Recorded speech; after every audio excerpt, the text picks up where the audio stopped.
We're now speaking with Gloria Steinem at this fabulous party here at Maxine's. She is perhaps one of the most influential women in the United States, if not in the world today. Thank you, Gloria, for taking time to talk to us in the midst of this party. But I also want to say thank you. I want to say thank you for Ms. I want to say thank you for the women's liberation. And I want to say thank you for making women proud to be women.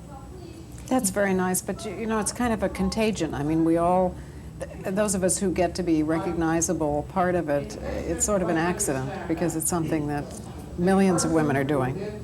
But thank you. But doing now and doing today, and you know, 10 years ago even, really didn't have the kind of credibility women didn't that they have today. Now we have very few women chefs here this evening. You know, it's still true that when cooking pays money, men do it. When it doesn't pay, women do it. That's interesting. Well, we've come a long way, baby. And so hopefully, you know, that out of the kitchen and into the kitchens of some of the most magnificent restaurants in the world, which are the chefs here today. But the chefs here today, the people here today, many of them are being helped because of City Meals on Wheels. Many of the people being helped are women who are very capable, very, you know, women who just can't get out on their own. Your mother was an invalid. Many of the recipients of City Meals on Wheels are invalids. Would your mother have been somebody that would have been in a position like some of the women who are recipients of the City Meals on Wheels if it wasn't for you taking care of her? Well, we probably both should have been, but there was nothing like that in Toledo when I was growing up. And there wasn't even a tradition of it. You know, you were made to feel that if you were poor, it was your fault. It was something that you had done wrong. And I think a lot of people still feel like that. And it's, you know, it can't be a question of fault if we consider who is poor. I mean, clearly people are poor by race, by sex. You know, I mean, there's a reason why it's overwhelmingly older women who are receiving these meals. So clearly there's a prejudice in society that's working. You started as a writer. New York Magazine? New Yorker Magazine? Yes, well, New York, but before that I'd been freelancing for lots of different magazines and also writing for television and so on. But I was, at that time, I mean, still now, but especially then, if you were a woman writer, you were supposed to write about fashion or lipstick or children or something. And it's because I was interested in writing about politics, I could never, or almost never get those assignments until New York Magazine came along. And then I wrote the City Politic, and I wrote features for them. So that was the beginning of the time in which my interests and my writing came together. Otherwise, I was always writing about something in order to make a living and also working in politics on the side. You used to say, and take it as a compliment, when people wanted to compliment Gloria Steinem, they said, "You write like a man." And you said, "Thank you." Right, it's true. Well, they said it to lots of people, you know, you write like a man, you think like a man. That was supposed to be the highest compliment. And of course, I would say, "Well, thank you so much," you know, because it didn't occur to me that, you know, you might object to that. You write now for Ms. Magazine, among other things. You started Ms. Magazine. You're one of the founding mothers of Ms. Magazine. But not just Ms. Magazine. Ms., as I mentioned in the beginning, Ms. as an identification for women. How did that start? Well, actually, we were looking for a title for the magazine, and we, as you can imagine, went through, you know, hundreds of titles, and Ms. was just then being suggested by some women as a way of dealing with situations in which you had to give some form of address to indicate gender, but, you know, women still had to say Miss or Mrs., and men had only to say Mr., so women were still identifying themselves by their marital status. At the time, we thought that Ms. was something that came from secretarial handbooks in the 1930s. So that was the earliest usage we'd seen. It was recommended then as a way of dealing with situations in which you didn't know, you know, the woman's marital status. Later, we discovered it was in the Oxford English Dictionary from the 16th century. So it's been around for a very long time. But really, we brought it back into currency, and now a third of American women use it. Well, I use it, that's for sure. And even, a lot of people have been reluctant, but even the New York Times, I hear. Finally, the New York Times, yes. It took them a long time. I mean, before they would use Ms., they were changing ethnic names, you know, like Cassius Clay to Muhammad Ali. They were changing transsexual names and all the pronouns from his to her or vice versa, and they still wouldn't use Ms., but finally just last year they gave in. I hear you sent the editor flowers. I did. Right. When he finally Yes, said, hey, right, you know, right. it's time. Right.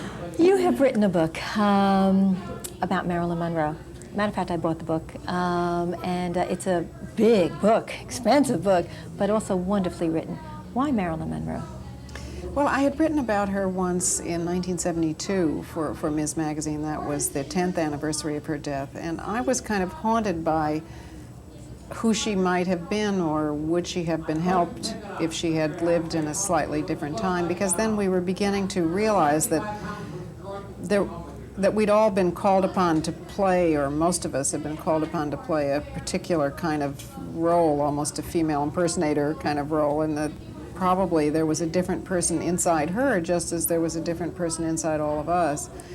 And when I wrote this little essay, it was a tiny little piece, but there was a lot of response to it. Apparently a lot of people also had a kind of rescue fantasy about Marilyn. You know, could she have been helped? Could she have been saved?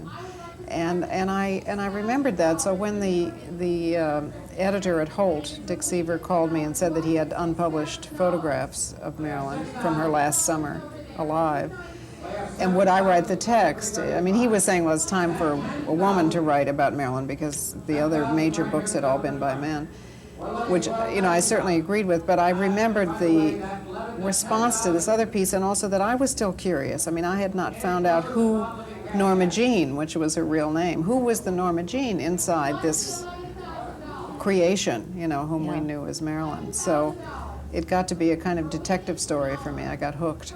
We were talking about Marilyn Monroe, who is a big star. But you're a big star. You're not an actress. You're not a singer. Oh, no, but you are. You're a writer, a journalist, a woman who really makes things happen. And I mentioned in the introduction of you know, one of the most influential women in the United States. How does that make you feel? Well, when I hear that I'm one of the most influential women in the United States, it makes me realize in what deep trouble we are.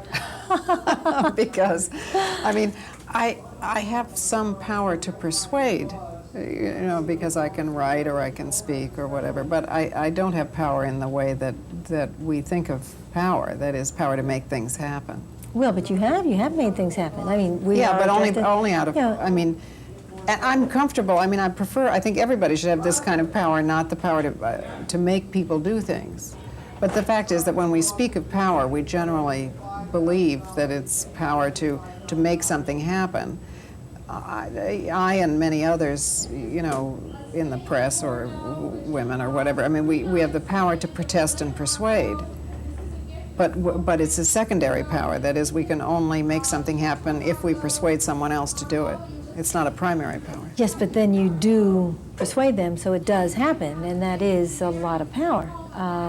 But I mean, again, I prefer this kind of power because I think nobody should be able to tell anybody else what to do. Okay? But it isn't the way we think of power in this Okay, country. how about the star part? How do you feel about the star part? That when Gloria Steinem does something, when Gloria Steinem has a birthday when she's 40 or when she's 50, that's headline news. How do you feel about that? Well, I think it's only, it only makes me feel happy if I think it's useful. And the reason I keep announcing my birthdays, and of course everybody does it for me now, but I mean I started when I was 40, is because I thought the penalty of age was still much greater for women than for men, so I thought maybe it would be helpful to be sort of publicly 40 and then publicly 50 actually. So, and it did turn out to be something that people paid attention to, which showed me that, I mean, obviously women still do have a bigger problem with aging, and people would say to me, oh, kindly, you know, you don't look 40, so I said, well, this is what 40 looks like, you know, we've been lying so long, who would know? And that one thing has been quoted more than any more important things that I've said. So I guess age is still a problem. I was going to say that, very impressive that, you know, this is what 40 looks like, this is what 50 looks like. Right. You wrote a book about yourself, too, not just about Marilyn Monroe, called Outrageous Acts and Everyday Rebellions. Is that how you feel about your life? I wish I did. I mean, I've been much too polite and docile and passive in my life. Gloria Steinem? Oh, sure, of course. I'm a 50s person. Are you kidding? I mean, it took me a long time to realize anything. But the title comes from a bargain I make with audiences or groups when I'm speaking. Because I'm always, we have a good time and we're organizing and everybody participates, but the question is what's going to happen tomorrow and the next day and the next. So I make a bargain with them. If each person in the audience, and for that matter, each person who's watching now in the television audience, promises me that beginning, say, 9 o'clock the next morning, for that 24-hour period, they will do at least one outrageous thing in the cause of simple justice. I don't care what it is. It can be as simple as saying, pick it up yourself, an insurrectionary act for women who've been the servants in their own families, or telling each other what salary you make. I mean, employers try to keep you from telling the one thing you actually know, which is, or, I don't know, organizing a demonstration or running for office, or, I mean, it can be very small, can be very big, whatever it is. I mean, each person should decide what it is.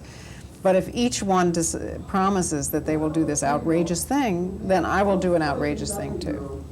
Okay. And what that means is, if you promise me, and everybody who watches promises, and we all do this one thing, then 48 hours later, the world will be better. The world will be a different place.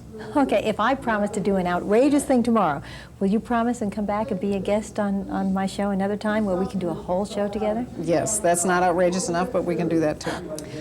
Well, I think this has been a fabulous evening here at Maxine's for City Meals on Wheels. I hope that you enjoyed meeting all of the celebrities. And as a matter of fact, we're going to be back next week because there are many more people that we did not talk to that are here at this party, and we hope you'll join us then. See you then. Good night.